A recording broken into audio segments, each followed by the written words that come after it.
How's it going, guys? Welcome to Odd Historical Stories. I hope you enjoy this. It's my first episode of me using my actual voice instead of crappy AI.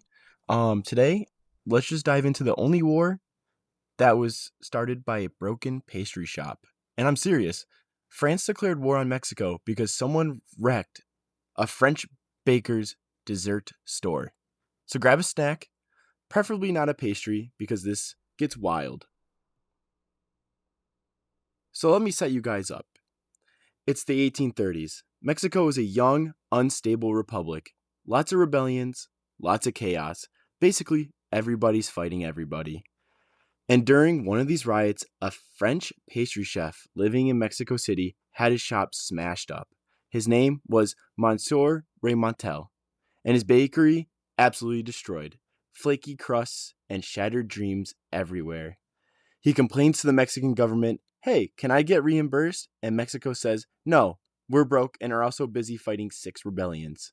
Fair enough. Move on.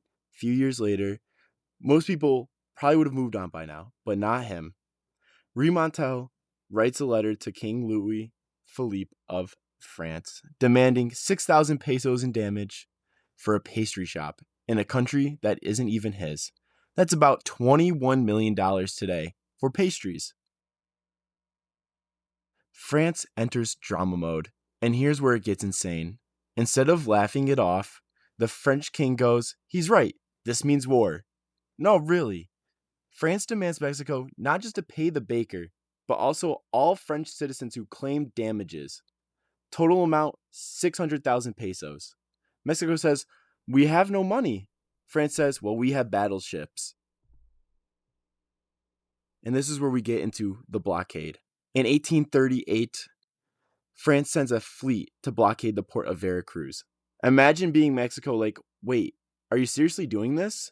Yes, we are seriously doing this. French ships show up, cannons loaded, over a pastry shop. Mexico kind of responds. They go, oh, we're not paying this. So France goes, oh, we're invading. So French ships bombard the fort at St. Juan de Ula. Boom, boom, boom. Mexico tries to fight back, including famous general Antonio Lopez de Santa Anna. Yes, the same guy from the Alamo. He shows up. He's like, grab my beer. Let me handle this. He gets hit in the leg almost immediately. And then, I swear this is true, his leg gets amputated and he holds a funeral for it. But that's a story for a different day. The war ends after months of naval pressure.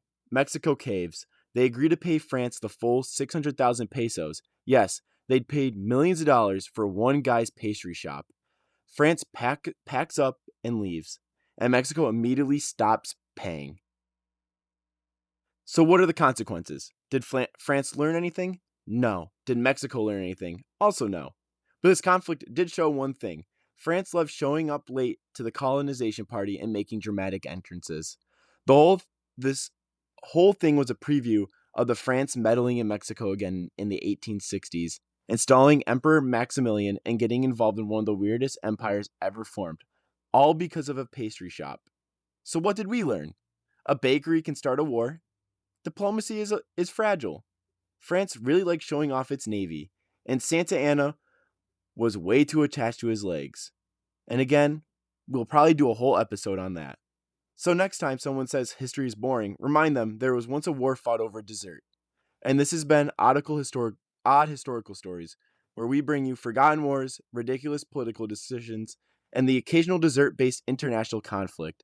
Drop a like, subscribe if you want more, and tell me in the comments what should we cover next. Thank you.